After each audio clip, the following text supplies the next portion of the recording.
This is a picture of my grandfather shortly after he immigrated to the United States, somewhere around 1910.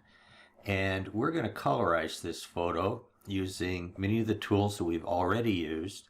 And we're going to use several layers, and we're going to use paths, and we're going to take and adapt some of those layers so that when we're done, we have a photo that looks like it was colorized back around 1910. So let's go ahead and get started. I'm going to start with his face, and I'm just going to use the scissors tool for that. We don't need to be super accurate. Of course, the scissors tool kind of jumps around a little bit, but we can come in and fine-tune it. Where we kind of want to be careful is like places where there's a break. But it looks like GIMP's doing a decent job. Of course, the more time you spend fine-tuning your selection, the better the results. But here I'm just trying to give you the idea. I'll show you in a minute how we can edit these points.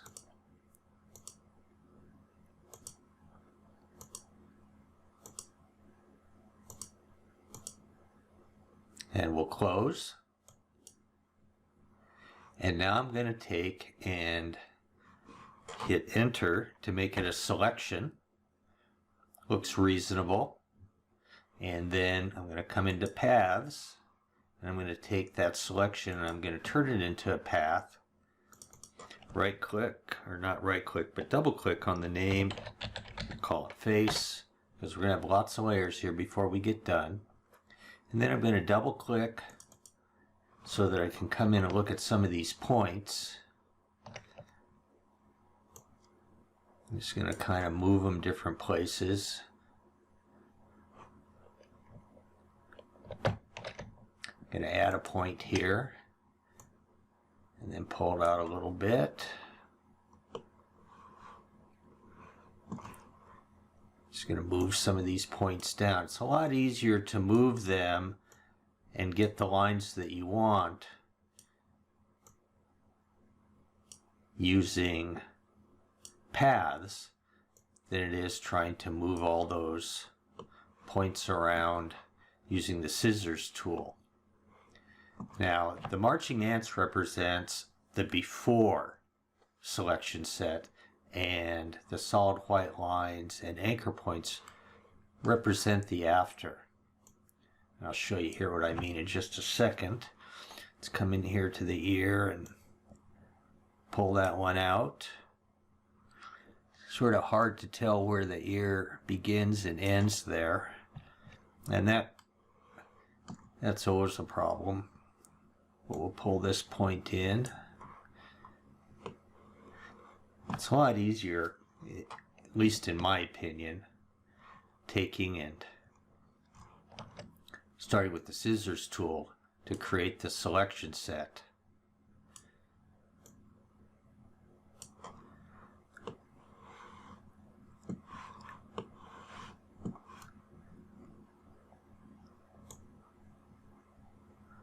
And then converting it to a path rather than trying to mess around with the scissors tool, because paths are so editable and adjustable. Okay, anyway, so I think you get the idea. What I'm going to do here now is I'm going to stay zoomed in here so that you can see where the previous selection was and then where the path is that we edited. Now what we're going to do is take and update the selection, so to speak, by sending the path and making it the active selection. And see how that's snapped in there?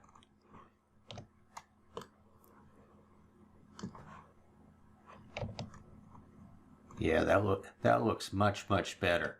So at this point, I'm just going to go ahead and save as. Okay, so that I have a working copy of it. I'm going to take and I'm in my layer tool here. I'm going to make a new layer. I'm going to call it face. And then I'm going to come back into paths here and make that a selection.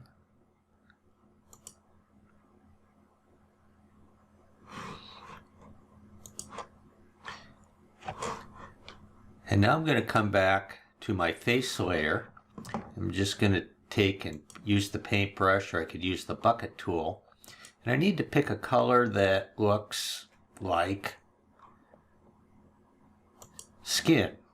So I think I'm going to come into this tool here. I'm going to sort of move down into the oranges a little bit and the browns, and then just kind of pull this around. We can edit this later on if we want, if we don't get just the perfect color. But I'll say OK, and then I'll come out here with my paintbrush or my bucket tool. I'll just use that. And that looks pretty good. Now at this point, I'm sure you're thinking, what? That looks terrible. Well, let's go in and change or modify the type of layer that this is. So I'm going to click on the face layer, and I'm going to change it to the multiply. Where is it there? There it is. And see what we got? Doesn't that look great? And then we can come in and adjust the opacity some so that it's not quite as rich, and we can edit those colors just about any way we want, just like we did in some of our previous lessons. So at this point, I'm just going to call that good. I'm going to say select none, and now I'm going to come in and do the hair.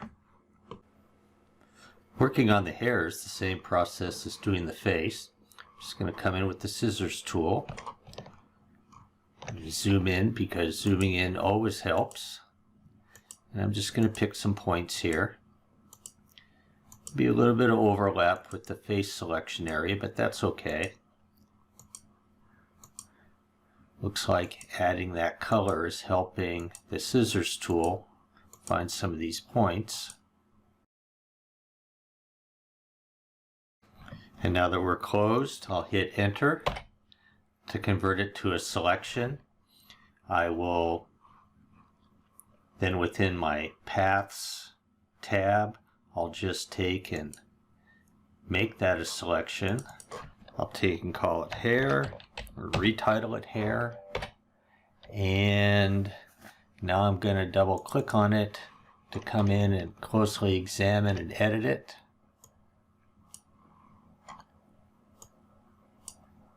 Now that it's a path, even at this point, if I just take and click this button to convert the path to a new updated selection, see, it's already looking better. You can do that as many times as you want. So I'll pull those up, update. And it really turned out pretty good. There you go. I'll update just for giggles. That point's kind of out there, so we'll pull it in. These little handles that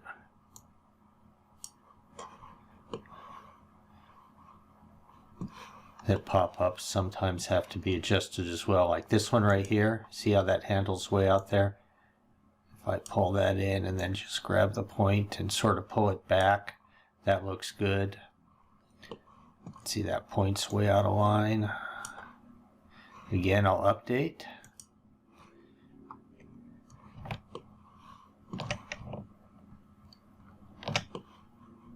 Okay, and then I'll just click on the move tool to deselect everything.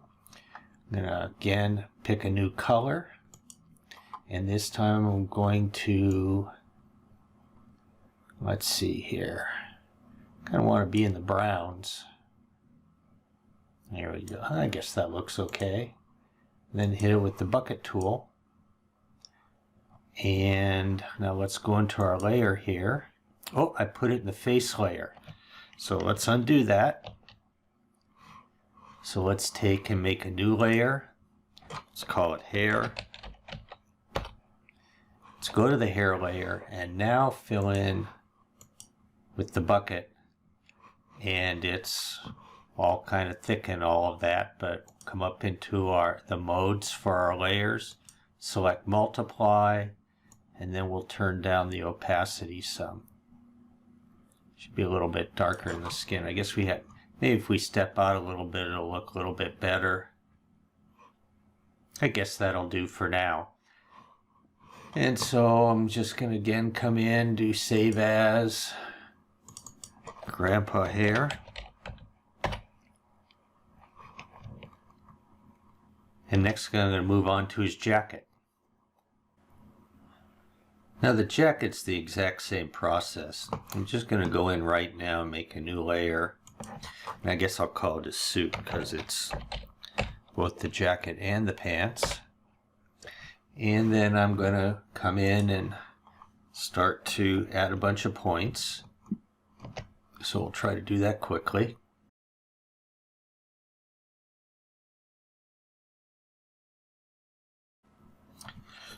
Okay, once again I'll hit Enter to make it a selection. Come in my Paths tab.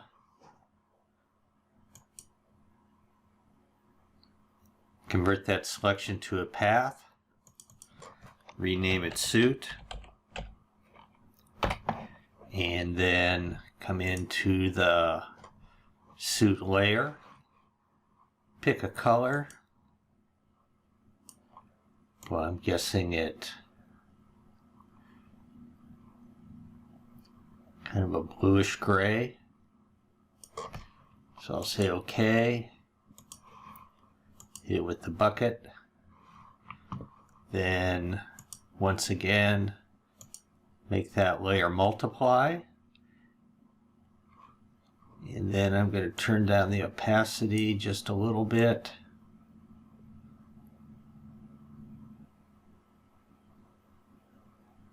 Again, it's all adjustable later. So now we'll do a save.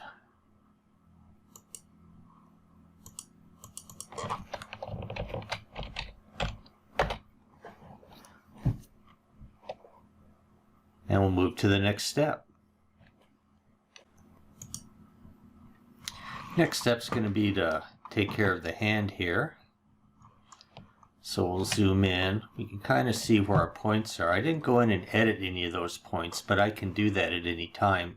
So I'm just going to come in here and pick those nodes and pull them in.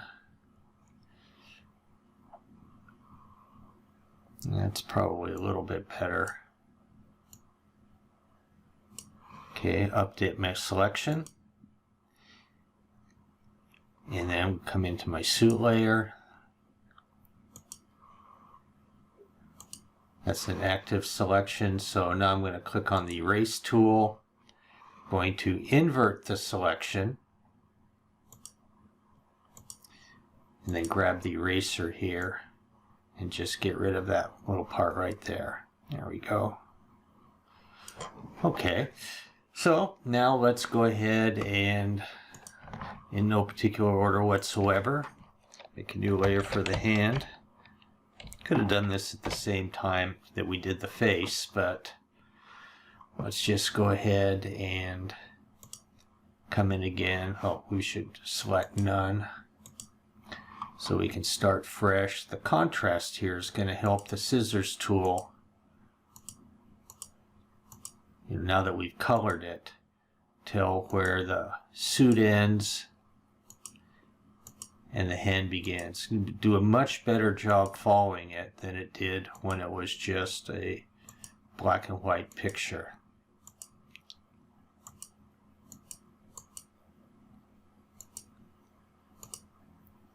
It's having a little more trouble out here, but that's okay.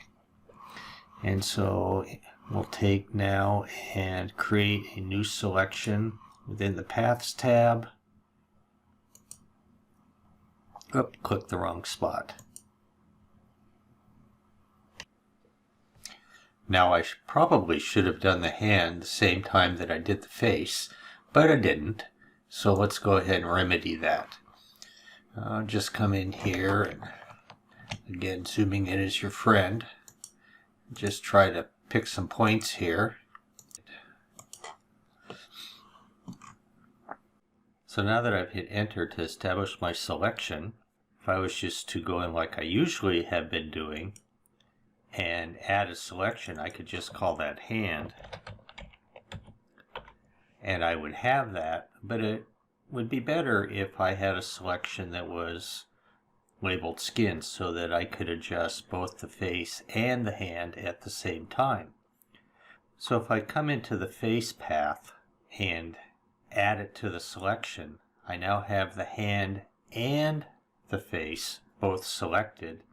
So now when I take and click on adding the selection to the path, I've now got a selection that has both the face and the hand. And so I'm just going to call that skin.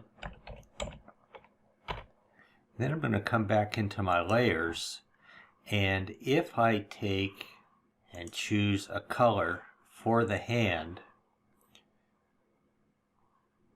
use the eyedropper tool to pick the color, say OK, and then come in with the bucket tool to paint the hand. It looks okay, but notice how the face got darker? And that's because you'll remember that these layers are multiply. Every time we paint over or add color, it darkens it just one more time. So what we really want to do, since we're incorporating these together, is to come in and just redo that coloring work. It doesn't take long. I'm going to just take this hand layer, delete it, rename the face layer skin, and come down and see I've deleted the handwork and I've deleted or erased the face coloring. And now I'll take and pick a color just a little bit lighter, I think, and use my bucket tool to fill those both in. And notice that actually they both filled in, didn't they? Because I was using the bucket tool rather than the paintbrush tool. So now we'll just take and select none. Doing the background next will take a lot less time because we've already done the hand and the suit and the face and the hair. So if we come back into our paths, take the suit, add it to a selection, take the hair, add it to a selection, take the hand, add it to a selection, and the skin, guess what? Add it to the selection, and then take and invert. Well, that should be the rest of it. Now, might miss a little spot here or there, but let's take that selection and convert it into paths. And we'll call it backdrop.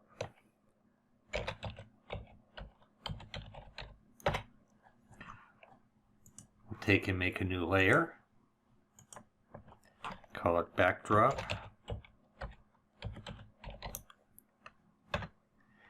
And let's see here. At this point, we just need to find a color. And that's always the hardest part for me.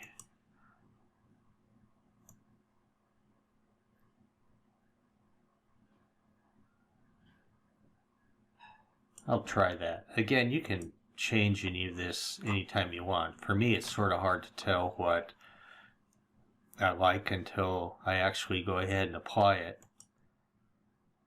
So I painted that in. Oop, got a little bleed through to the shirt, but that's okay. We'll fix that next. And then change it to multiply.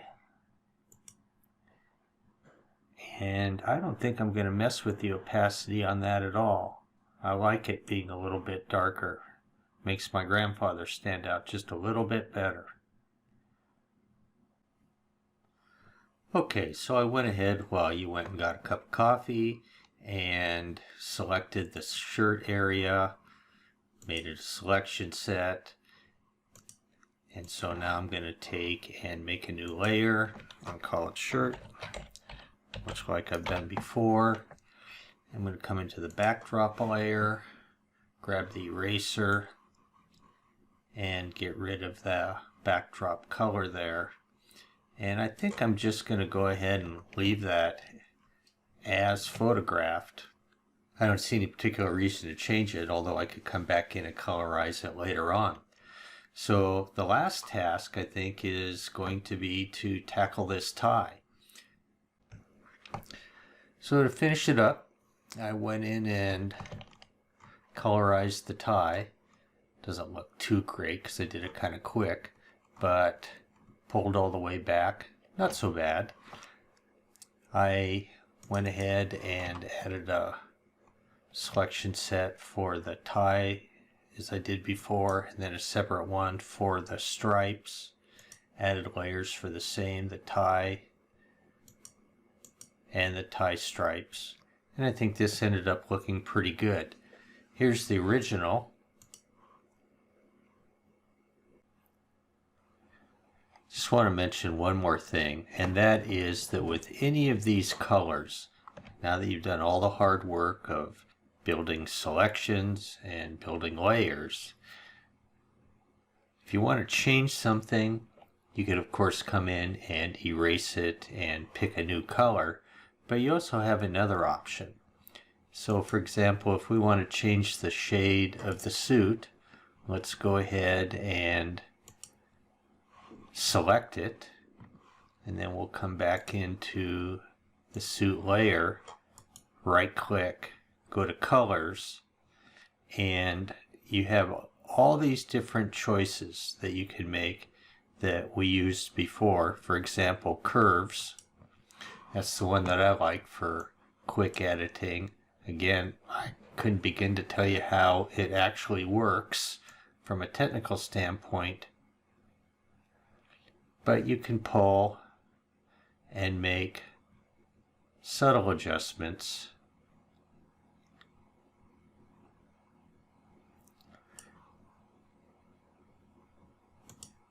You come in and adjust the reds.